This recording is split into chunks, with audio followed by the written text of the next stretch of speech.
Test, test, test. Hopefully we're coming in loud and clear. And we're going to be doing a reaction to a John Strassel video here about Mamdani, the new Democratic, potentially the mayor of New York, who is a socialist and is looking towards pushing further government expansion. And I wanted to take my time and go over this video because I'm sick or tired of this perspective from Democrats and Republicans that they don't realize they're working towards the same goal. And this is what I'm gonna go over. So if you're interested in that type of thing, welcome to this video. And if not, if you're not interested in it, it is what it is. I guess I won't see you in this video, but I wanted to react because this is a very important issue for especially Gen Z and the younger generations, because people don't realize the consequences that this generation is truly facing when it comes to a debt-ridden nation that we currently are. And I wanted, if you do have time, please listen, give me your thoughts on it, and let's see if more people are open to the ideas that I have. So let's get into it. I will be your Democratic nominee for the mayor of New York City.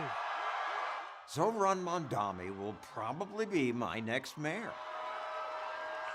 He's popular. Winning more primary votes than any mayoral candidate in New York City history. People like him because he's good-looking, charismatic. Chop, chop, chop it up.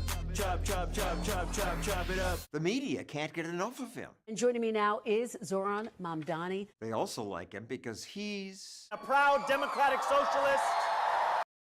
And this is the issue that most Republicans and Democrats go into.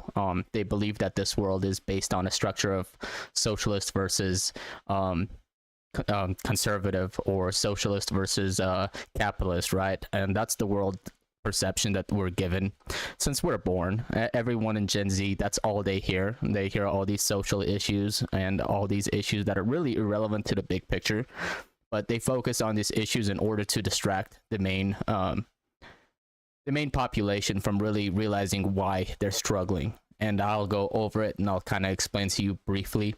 I can't get into it too much, and I don't know how much of it I'll get into, but I'll get into enough that hopefully it'll be a coverage of a base level understanding of our social economic situation and socioeconomic situation, not social, sorry about that. But hopefully I can explain, open some eyes, and make people from my generation who don't pay attention to politics and often are separated from it because there's no benefit for them to be involved, really. And as we see these leaders get elected, they always go against our interests. So I wanted to make this video just kind of as a plea to our generation, and hopefully people will understand a little bit better.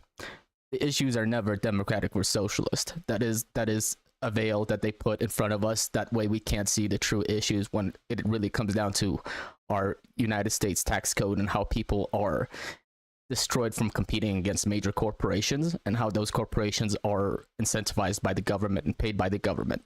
So I'll go over these issues. I'll go over housing. I'll go over all these issues. Hopefully this video will cover some of it, but I'll go from there. And of course, this guy's probably going to blame this generation as being an entitled generation, when statistically, if you make $50,000 as a Gen Z, $48,000 of it will probably go into things that you have to pay for. For example, let's say I make $50,000, I get about $10,000 of it goes to taxes. I get about 10,000 of it goes to taxes for social. 7,000 of it probably goes for Medicare or healthcare if you can afford it. Otherwise, you won't have any healthcare. And then most of it will go into your car, into housing. You're talking about $12,000 to $20,000 of your income will go directly into your housing, because housing has become so unaffordable. And a lot of people think that the solution is going to be like I can't pronounce this dude's name, but the issue is they push these politicians who say that the solution to it is further government housing expansion, and that's how people get out of poverty.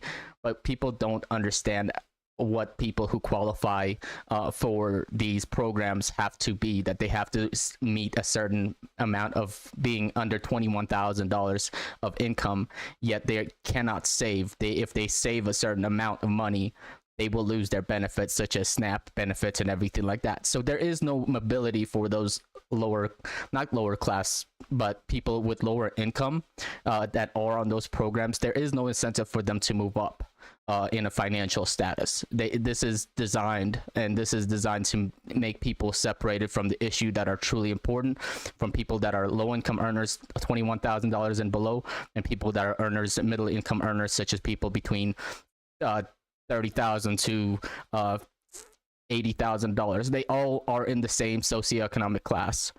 They really are. And people, I'll explain it later. We'll go on here.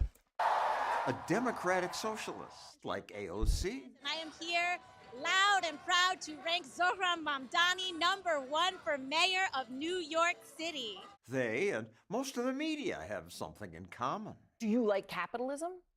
No, I have many critiques of capitalism. I don't usually cover local politics, but I'll make an exception for Mamdani because what he believes is what so many privileged young people believe. And these socialist ideas are just stupid. Of course it is stupid young people. It's always stupid young people when this is the world they grew up in. This is the world they see. They get robbed. And you get conservatives that bash on it, and you get socialists that are against capitalism, but they don't realize the true issues. Everyone's missing the point. And I want to see where he goes with this. In this video and the next, we'll look at why socialist policies always backfire. Socialism.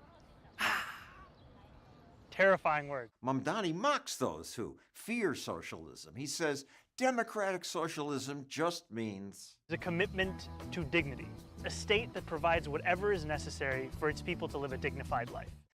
Socialism just further expands on the government control and government manipulation of the markets. Socialism is not the way to answer our economic issues and our generational issues. I'll go over that in a bit. that sounds nice, but a dignified life is not what socialism brings. Mamdani was more honest about that before he ran for mayor. The end goal of seizing the means of production. Seizing the means of production. That means government controls most everything. To house poor people, government should take over apartment buildings. Whether you call it the abolition of private property or you call it, just a statewide housing guarantee, it is preferable to what is going on right now. It's really not. Like I said, our government has designed the SNAP benefits. It has designed a Section 8 housing in such a way that you are based on income household. You're measured on. This is why people stay in these programs. This is why urban cities and everything like that, people aren't incentivized to move away, is because they are provided these benefits such as housing and snaps. Now, this isn't for me to say, oh, these people are evil or anything like that. They're doing this to be lazy. It's not, because all they're doing is taking advantage of a government that really created this program for them, right? And what people don't understand is they cannot earn more income than a certain amount. Otherwise, they will lose these benefits. And what happens in this situation is, for example, you have somebody that makes $50,000 a year. They have to pay for SNAP. I mean, they get taxed for SNAP. They get taxed for medical. They get taxed for income, housing, property, rent. So these are the major things. And you talk about vehicles, you talk about if you have a vehicle, you have insurance. And people are like, well, don't have a vehicle, just live in the city. Cities are significantly more expensive to live in than rural areas. And if you move to the rural areas, in order to keep a job, you often have to have a good means of transportation. And guess what? You have insurance companies who are mandated by the government. This is a tax. People conflate. People think that insurance is just a voluntary system when it is not, because if I drive on my vehicle without a proper insurance, I will get fined and go to jail. This is a government tax. And if you look at who created most of these insurance companies, you look at Geico. Do you know what the G in Geico stands? It stands for governmental. Most of these, the General is also a government-ran insurance company. This is socialism. That's what people don't understand. We have a thing called corporate socialism. You talk about our banks. Should the banks go under, what happens? The government bails out with what? Taxpayer money. What is that? That is a socialist style benefit. It means, and it also gives government control of that said sector. For example, you look at our auto industry. It is solely controlled by our government. We use tariffs, we use these things. We're not a free market economy. We are pick and choose who the winners are economy, and we are not. It's all government control. Moving on. But abolition of private property has been tried. ¿Y este edificio? Es un edificio que tiene comercio privado de joyería. Expropiese. Expropiese. Everywhere it's been tried, government ownership wrecks lives. Here's what grocery stores sometimes look like in socialist Venezuela. Yet Mamdani says, I will create a network of city-owned grocery stores whose mission is lower prices, not price gouging. And that's also an issue. If you push socialism into, all it does is gives government more money and more control of the means of production. And that is an issue. And this is the issue between Democrats and Republicans. Republicans are so pro-corporations that they will bail out anybody. They incentivize companies, and they give, look at our, for example, look at our medical and look at how Medicare and how the major hospitals or anything, they're mostly government funded. They are often ran by the government. They are owned by the government in a way as far as what they're able to do. And should you not follow certain things, the government will shut them down. So, for example, we as a whole probably pay, if I was to have health insurance, which I don't, because I'm one of the people that, well, I can't afford it. If we didn't pay it, the amount of money we spend on Medicare and everything like that, also a government mandated program, they give grants, they give what do you call it? Essentially grants. They give money to the hospitals or anything like that. They are subsidized by the government. So you are already in a social medical welfare system. But the problem is that people do not get the benefit of the free socialist system. So you can say that, oh, socialism is bad because the government then controls the whole Medicare industry, while not realizing that's what essentially we are doing it. We're just giving it to people who privately own these hospitals. These stores will operate without a profit motive and will pass on those savings to you. No profit motive. That appeals to people. But the profit motive is exactly what keeps stores stocked, and why we spend much less on food than we did 100 years ago, and why we have more options. Hundreds of sales every week. And that's all it is. They're like, well, it's a good thing because look at all the options we have. How do we get this? Do we produce the food that we do in our, do we grow this food in our country? No, we do not. Most of this production comes from exports to the United States. Government taxes those exports. They make money on it. Because they make money on it, we get a higher bill and our prices increase. But do you know why those companies move to countries like Mexico and everything like that? It's because it's simply cheaper. They don't have the same labor laws. They do not have to follow the same guidelines as they do in the United States. So they make a bigger profit margin. So because of those two combination of things, you cannot, it just makes things, groceries, prices, everything skyrocket. And because we do not produce individually as a nation, we are not the main producer of our goods.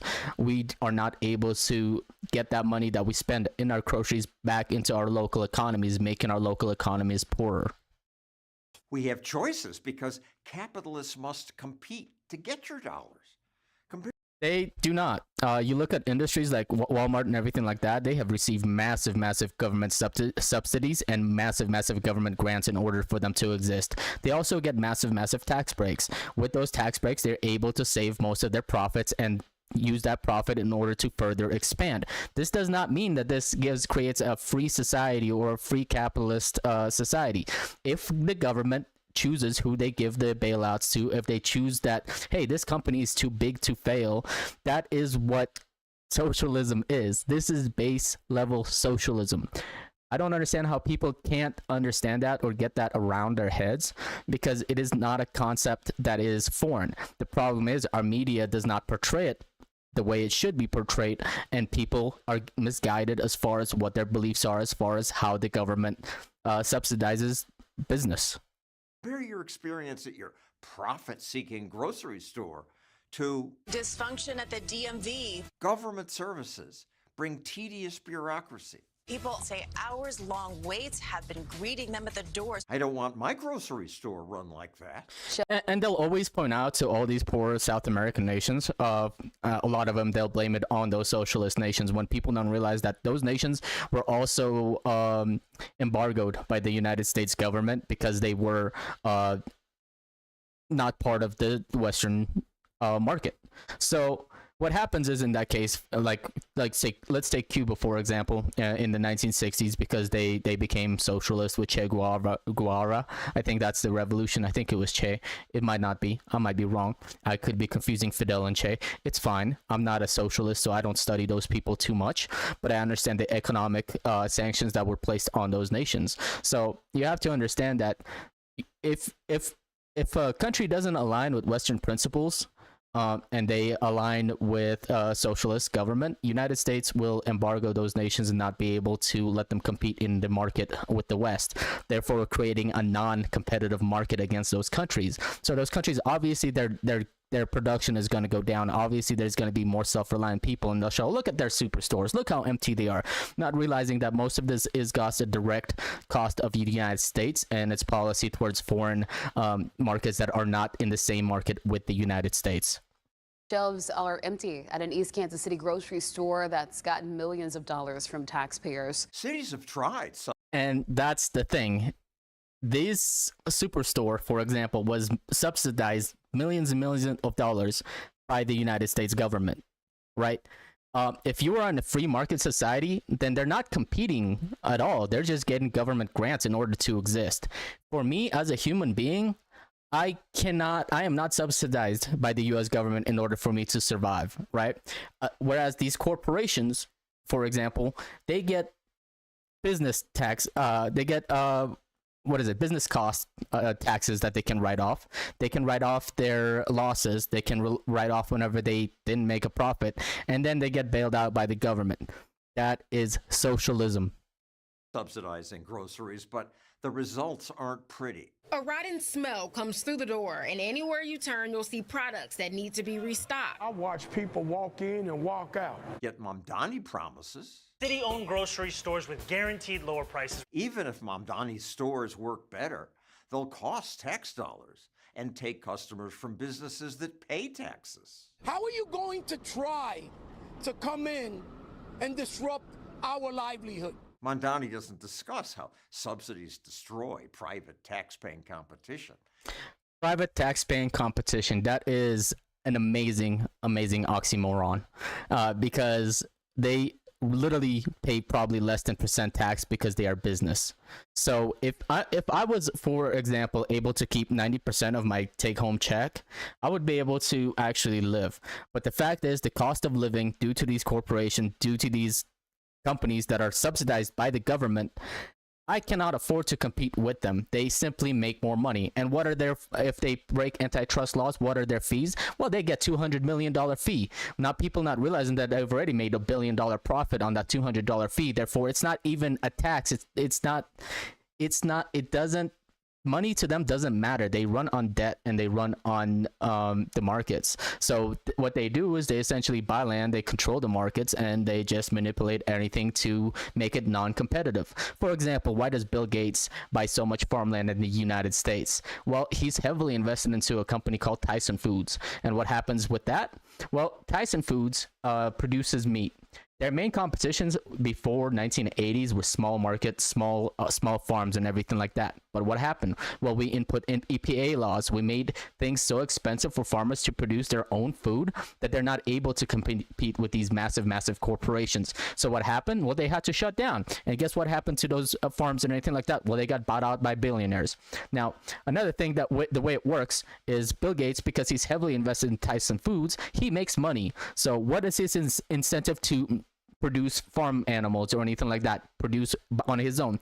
There is none. He gets all the money from Tyson, and because he does that, what happens is anytime Tyson Foods gains control of a market, Bill Gates benefits massively. And this is kind of the antitrust laws that should have been in place, but that they broke because of things like BlackRock, Vanguard, and State Street. They were able to send their money through these major corporations, and they're able to essentially control markets through those corporations by buying off those property, buying off those lands. They're all connected to the same company. All the Fortune 500 companies have most of their stock, up to 40%, invested by these three major corporations who are owned and invested heavily into each other.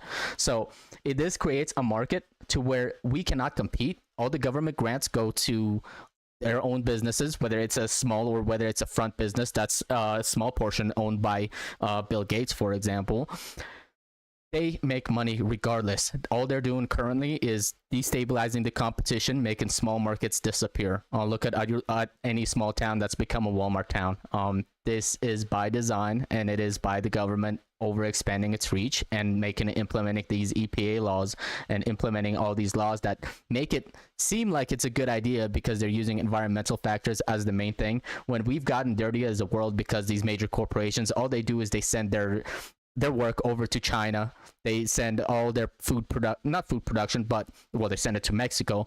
But what people don't realize is these companies are heavily invested in foreign markets like China. So for example, let's say you have Nike. Nike doesn't want to make shoes in the United States. Why? Well, you have to pay your workers a living wage. You have to pay, you have to make sure that you're up to standard as far as your environmental laws and everything like that. So you have to stay within certain programs. So what do? Well, they send it overseas. Those productions, those people, they take control of that market. What happens when this market comes, when these goods come back from the China? Well, we have tariffs on them. So United States government already benefits from it. So it's a benefit system that creates more and more money for the government. We are designed to give more and more and more of our income to the government while they take away our wealth. He just says socialism helps everyone by taking from the ultra rich. Do you think that billionaires have a right to exist? I don't think that we should have billionaires. Mamdani says he'll fund his handouts by taxing the rich. But and of course they're gonna say that, well, the rich, they're taxpayers. They're what they're gonna do is they're gonna leave the nation, and they're just big companies. They need to exist within the United States. We used to be a very, very small privately owned companies in the United States, and we were functioning in 1950s, 60s perfectly fine without major corporations pretty much lobbying themselves into government grants and government subsidies in order to eliminate their entire competition.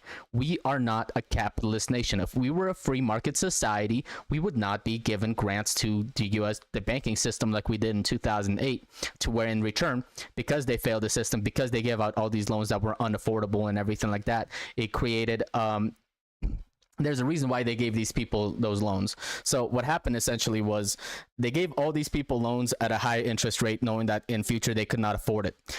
They will take all the money from those people that tried to afford their mortgage, and the economy crashed. When the economy tanked, those people were forced into a mass sale of homes.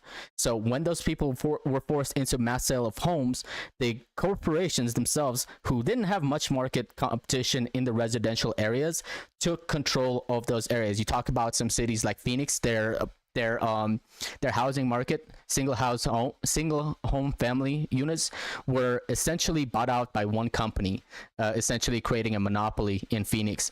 And people are like, well, they only own 9% of the houses, 10% of the houses. That's not the point. The point is they focused on those cities, right? They focused on urban cities to where because they controlled so much of urban city land and so much of the property that was in urban cities and just general surrounding areas, the suburbs and everything like that, it created a wide increase in property value. That's why we're paying so much for housing. Paying 400. The average cost of a home in the United States is currently $450,000. Now you may think, well, that's just capitalism, right? That's what the corporations do. Well, we bailed them out.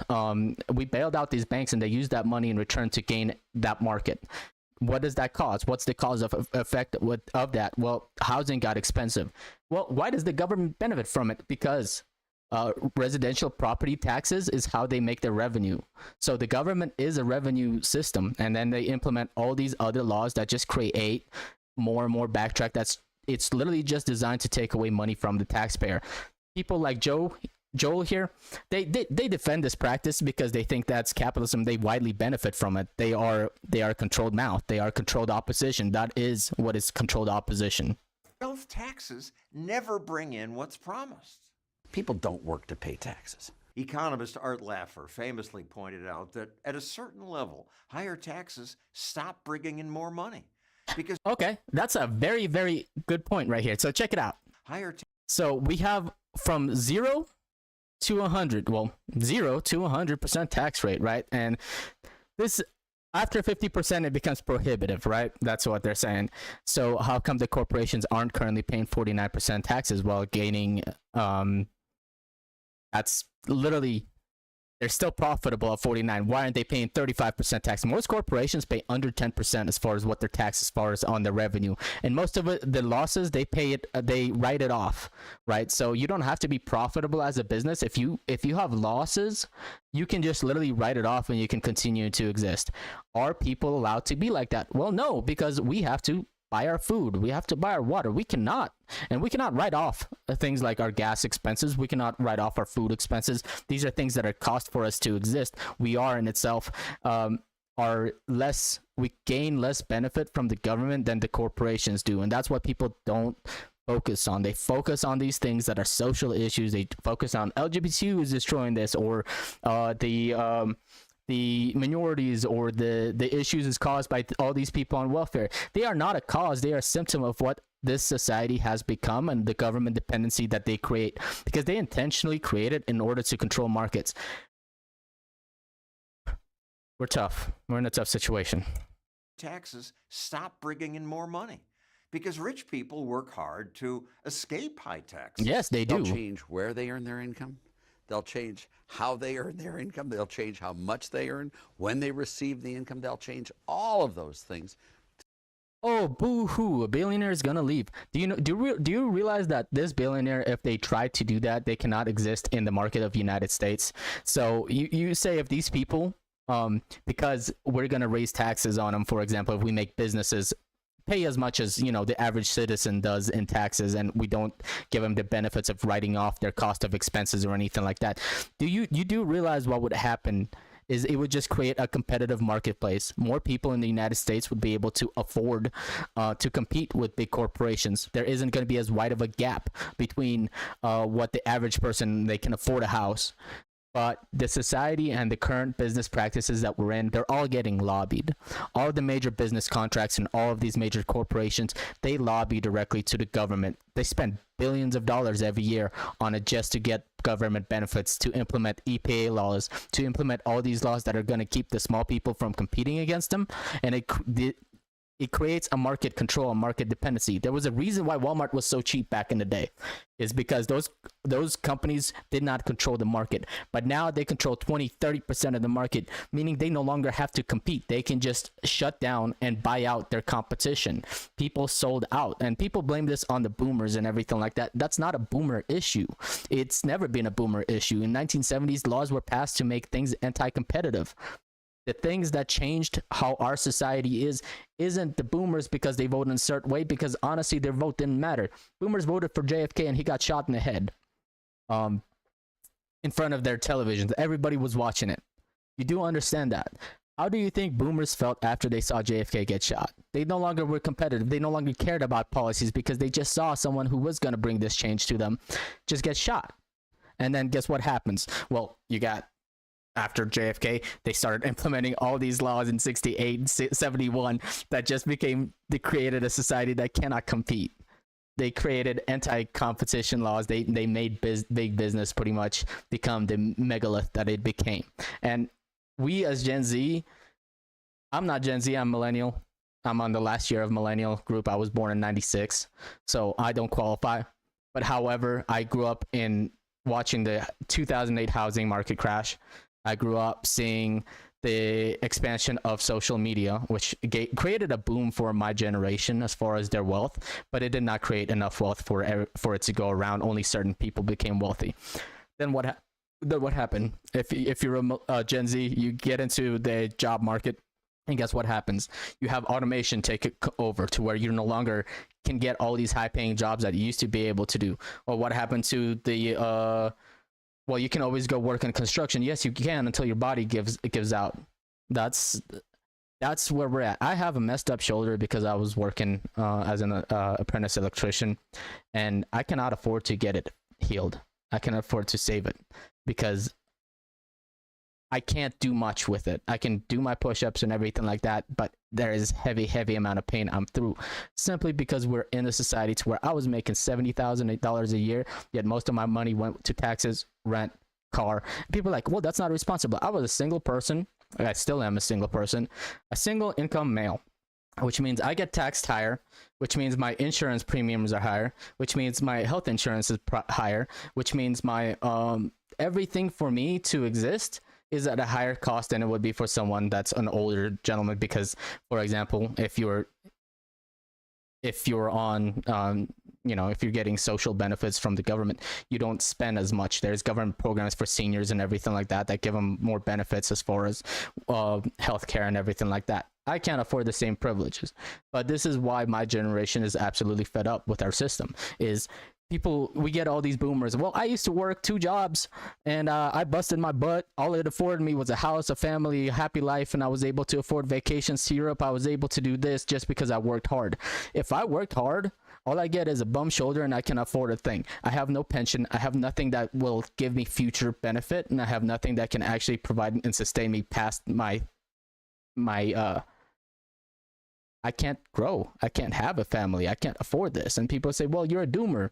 I'm not a doomer. This is the economic situation that we're currently in. We're $36 trillion in debt. They tax us in order to pay their debts, right?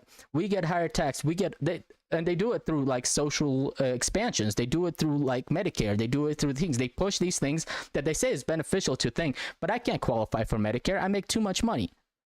I didn't get fired from my job, so I don't get paid because I'm unemployed. It's incentivized for you to do wrong things in our government in order for you to benefit from. And this is what people just can't comprehend. Their heads, they can't get it around. They just believe that our government's doing what's best for us, not realizing that our government is in bed with these major corporations. They bailed out these banks, and those banks bought all these houses. In order, what happened? Our housing, our income taxes, our property taxes increased, and the only benefit from that was the only people who benefit from the market crash are people who were wealthy, and people who were poor couldn't benefit. And you can't get a tax, you can't get a loan, you can't qualify for a house unless you make a certain amount of income. For me to be able to afford, I would have to prove $170,000 worth of income. I was making $80,000 a year. Now you can say you can put $20,000 down and you should be good. Do you know how long it takes for us to save $20,000 with all these benefits, that all this money that's being taken away from us before we even get our paycheck? Just the federal tax, just the Medicare, just the basics, state tax, property tax. We cannot save. People are like, well, all you got to do is invest. How can I invest when $48,000 of my income goes to things that are necessary for me to survive? We cannot invest as a generation. There's a reason why the age of people who buy homes has increased from like 25 to 35 in the last 20 years, is because younger people were taken out of the housing market and we cannot start families. People are like, well, you can always do that. There's the only people that can really do it is people who have a strong family support already behind them. Single people who live by themselves in a city. will always struggle because their income and their wages did not keep up with overall markets. And because everything's gotten 300, 400% more expensive as far as the cost of living, every dollar that we have essentially goes for us to survive. And people that are make under 21,000, they're not incentivized to go make more. They're not incentivized because they will lose all the SNAP benefits. They will lose their housing. They wouldn't be able to afford the same lifestyle they currently are. People who make under $21,000 are often more wealthy as far as goods wealthy. And this is another thing. They're incentivized to buy. They cannot save money because if they save so much money, they get taken off the food stamps. So if you're on food stamps, if you're on Section 8, for example, if you make more money, if you start saving your money, guess what will happen? You will get taken off it and you will no longer be afforded those privileges. And that's where we're at. We're in a system that's literally designed to eat itself. To minimize taxes. They will leave the United States. This billionaire once told me that if New York's taxes go up, rich people will just leave. You haven't left. Let them leave. Let them go to all these other nations. Let them go to Swiss. And guess what will happen? United States will be okay. People don't understand that we're not always reliant on these big big corporations. Big corporations were empowered by the government in 1970s in order to control the markets. It's not the other way around. People and societies have existed. What will happen if all the hospitals go down in a small town? A small town doctor will go in and now you'll have a small down doctor who does all the visits and everything like that. People evolve and people know how to survive. That's what we're about. I haven't left yet. Are you going to leave? Big story if I leave, I guess. If I leave New York, that's a big story. He did eventually leave. The rich people are going to leave, and other people are going to leave. You're going to end up with lots of people that don't produce, and then that's the spiral. That's the end goal. People are like, well, you need people that produce. It's only in the benefit of corporations. These people are not benefiting for themselves. Their economies are no longer localized how they used to be in the before 1970s. Their money isn't going back into their local economies. It's going into a major corporation that all it does invest in itself and doesn't invest back into local communities. We are getting sucked dry and we are losing all of our rights. We are losing all of our freedoms. We are losing everything. We are getting taxed beyond what we can afford. We are forced into debt. Most people if they make $50,000, they have to go into debt. And people blame, well, that's his fault. He didn't save. You can try to save from when you're 18 until you're 20, but your income will be so low that you will likely not be able to afford many things. And in order for you to survive, we have to spend. And that's one of the big sayings, right? You got to spend money to make money. What if you don't have money in the first place? Does that mean you just don't make money and you just become indentured servitude? Is that what we're looking for? Because that's what our society has become. That's the end. It's why Europe axed its wealth taxes. Millionaires just left. Even if you don't like rich people, losing them means losing tax revenue and jobs. Okay, I'll take it. I will go to my local farmers market if they I'll make you a deal. If all these laws that were passed by these corporations lobbied, such as EPA laws and everything like that, if all these laws were removed and then these big corporations left, I would allow them. Because you know what will happen? Small towns will start growing again. You'll have more markets. You'll have more ability to actually produce yourself.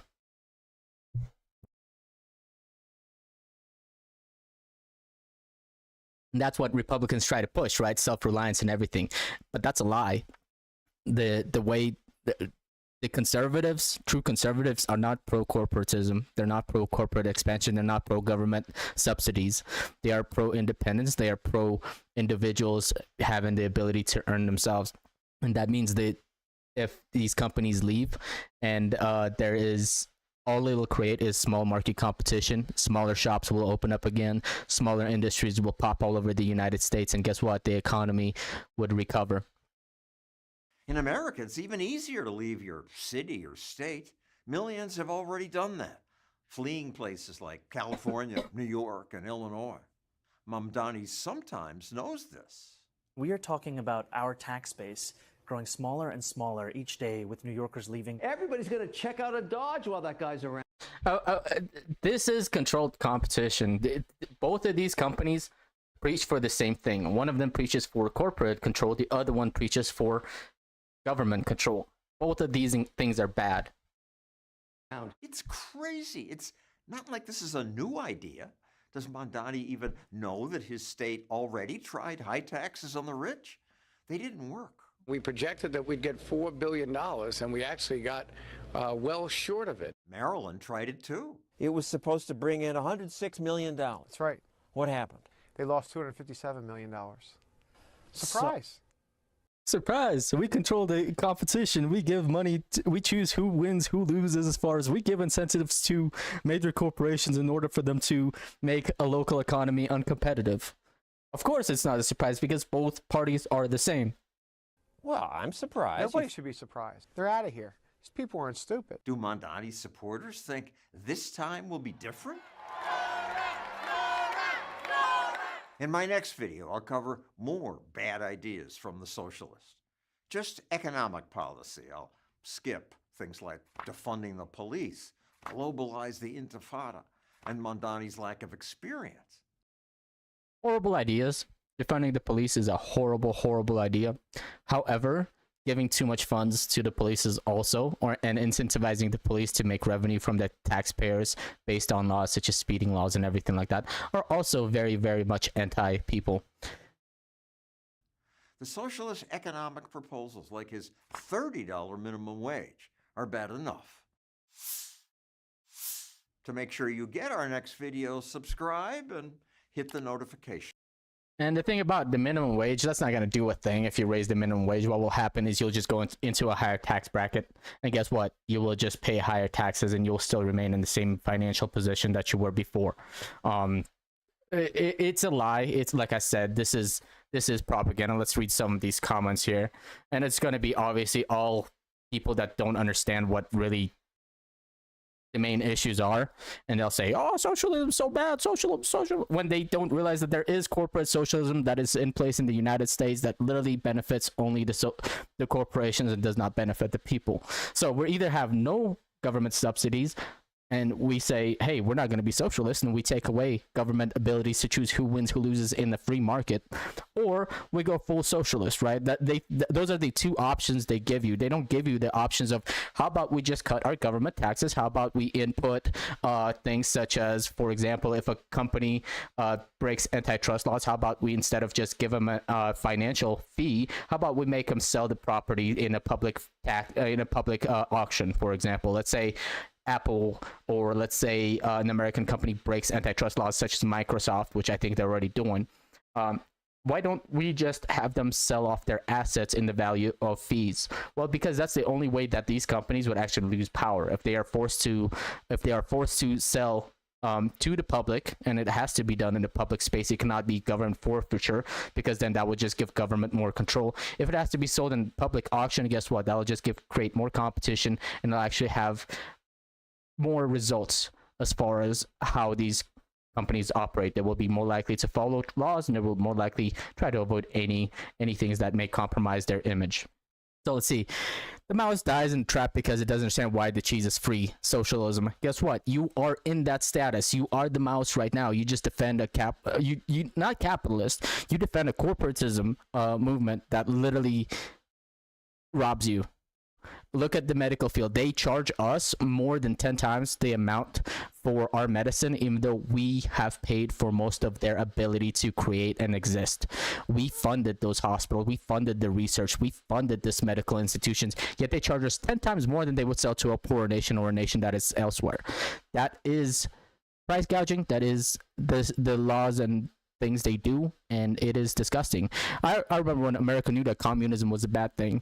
All I say, billionaires instead of millionaires, because this is literally just people that cannot comprehend the most basic status of where we're at. They're ignorant as far as how our tax system is placed, and why people are turning to socialist. If you have too much government spending, choosing, and winners, people are likely going to be disruptive and they would want to change the government, and the only option they are given is socialism, which further works into government control.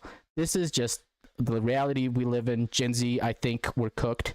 I'm terrified of the time when the Gen Z inherits all the property from the boomers, and when that happens, all is going to happen is another market crash, and all is going to happen is because all these Gen Z kids and all these millennials don't have high paying jobs. They're not going to be able to afford a lot of these properties, and they're going to end up forcing to sell to these major corporations, and it'll just give further control to BlackRock. They'll own the cities. They'll own all the markets. What are we going to do then? Well, we'll have to work for them. That's the only option we will have. Or we just do as we do now, and we don't have kids. We just exist, and we'll remain depressed. I'm hoping that my generation opens its eyes and focuses on real issues that may change and may push our ability to cause major restructure of our system. Otherwise, we will all become essentially indentured servants. We're not going to be able to be independent. We're not going to be able to have families. We're not going to be able to have this unless we're under government or under a big corporation. And that's the reality we're facing. That's why this generation is so depressed, and that's why they're just checking out of this whole system. It's because they see it. They may not understand why this is happening. That's why I'm here. That's why I'm trying to explain. It's because this whole system is designed to take away. They like socialism because they didn't study it. They didn't read books, and most importantly, they didn't live in it. I was born and raised in the USSR, socialist paradise, and I thoroughly and wholeheartedly hate it due to its total failure and misery brought upon people when it was tired. Okay, you can say that USSR failed, but United States spent $9 billion or $7 billion to fund Mujahideen, who fought against the Soviets. They put economic sanctions on a nation that post World War II lost about $200 billion worth of equipment, manpower, and everything like that, whose entire industry was destroyed and everything like that. And then post World War II in 1945, 1946, the Marshall Plan, everything like that took effect to where the Western corporatism kind of took over. If you want to have a really good example of, for example, let me go to X. No. Let me see. Let me see this. I'm going to show you an example real quick of what people.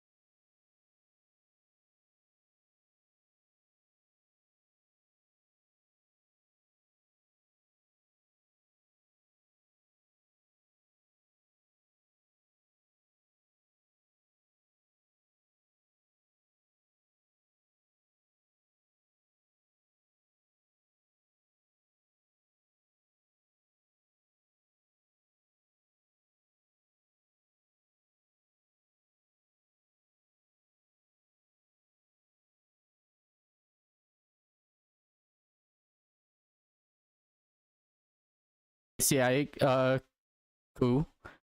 Let's see, and what it did, it was it created national status of oil. So the British and the United States controlled Iran's oil production. Guatemala, let's see, was United Fruit Company's land. So Guatemala was turning into wanting to take away from these corporations. The United States invaded them. If you knew how many people died in these things, this isn't just uncommon. This is a very, very common thing that happens in the United States. So they feared these companies becoming nationalized to where they can no longer have private businesses that control these countries essentially through economical means, and they create a dependency on the United States government. This happens over and over again in history. This happens to us. The problem is they stopped doing this to other nations. They started doing to its citizens. And that's where we're at. If you guys do watch this video, please share your thoughts on it. I'm gonna end it here before I get too mad. I'm already frustrated, and hopefully you guys understand where I'm coming from. I'm not a socialist by any means. I don't support these. I don't support these governments. But if you look at the list of these people and their economic repercussions, you look at it, these nations, all of these nations have been directly affected by what's been happening all over the world and how the United States economic policy was, as far as how they expanded. And you talk about, you know, Soviet Union. United States actively fought against the Soviet Union economically and media control. And they're like, oh, look at what the Soviets did in Hungary. There was 3 million people dead in Soviet occupation of Hungary. There was over 100 million people dead in I believe it was Guatemala. So you blame those deaths on socialism, yet you don't blame the deaths in Guatemala, Iran, Brazil, Chile, Indonesia, DRC, Greece. You don't blame it on capitalism because you're not taught proper things, because you only see one side of the things. That's what we're